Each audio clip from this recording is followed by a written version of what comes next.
And Ethan, I'm going to start with you because Elwood's Good journey is choice. really shaped by Martin Luther King Jr.'s teachings, right? But he really struggles with this concept of loving his enemy. So, how did you really approach portraying this internal conflict that he has? That's a good question. Um, well, I think that I approached it um, by connecting with this attribute of Elwood that I really admired, which is grace. I think that uh, that is something that he possesses, and you can see that in the film. It's shown at a specific moment to Turner. Um, and I was able to, find that that's something that I admired about him, and just found a way to connect to that. So that's how I guess I explored that inner conflict. I I know, not to sound like cheesy, but like I approached it the way that Elwood would have, which is with grace. Yeah. No, it doesn't sound cheesy at all. I love that answer. Grace Okay. is the most important thing we can have, right? Yeah. So, Brandon, Turner's pragmatic and kind of cynical worldview really sharply contrasts with Elwood's optimism. How did you approach portraying the cynicism while still showing Turner's humanity? Hmm. I had never viewed Turner as cynical Hmm. until someone had recently said it at a Q&A. Someone had asked a question, and they described Turner as cynicism with a smile. Mhm.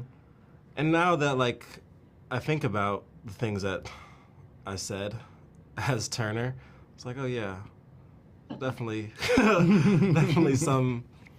Because I guess I didn't feel it in that way because it just felt like such a necessity for him to view the world in that way for his survival and for his, yeah, for him to be able to continue to live in this world. He had to, like many of us, we hold on to these conditioned beliefs, or we force our way to see the world in a way that just helps us to survive, ignores everything else, tunnel vision. So yeah, I kind of just approached, I didn't necessarily approach it, obviously I couldn't because I didn't see it in that way, but like in those details of those words, but just bringing presence to Turner, and I recognize that intelligence in him and that survival, but also I did recognize a light in him, that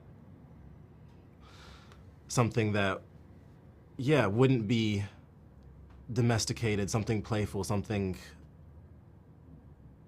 yeah, something that was still, there was still a youthfulness and like a childlike aspect to him that was still in there, that couldn't be stifled even in his this world that he was forced into. Yeah, absolutely. Well, Ethan, what do you hope audiences will take away about the resilience and humanity of people who endure systemic injustice as Elwood and Turner do? Yeah, I hope they are able to. This. I hope they first are able to accept the visual language that it's being presented in, because that's a really like key part in being able to take away um, that this has happened. Hold on, choose my words carefully. Um, it doesn't allow you to step away from it. You can't look away. You can't, you know, when when Elwood's getting poked in the stomach, kind of how does, for, you don't know how he ended up there, or why he's being poked, why he's being profiled.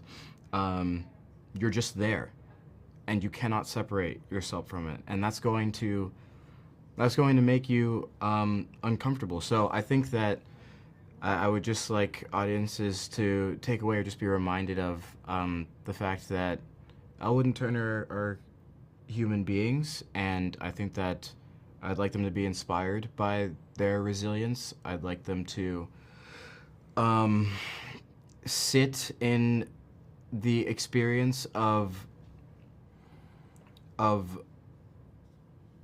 what it was like to experience what they experienced in their shoes and through their eyes, and reflect on it, not to just, walk out of the theater and let it leave you.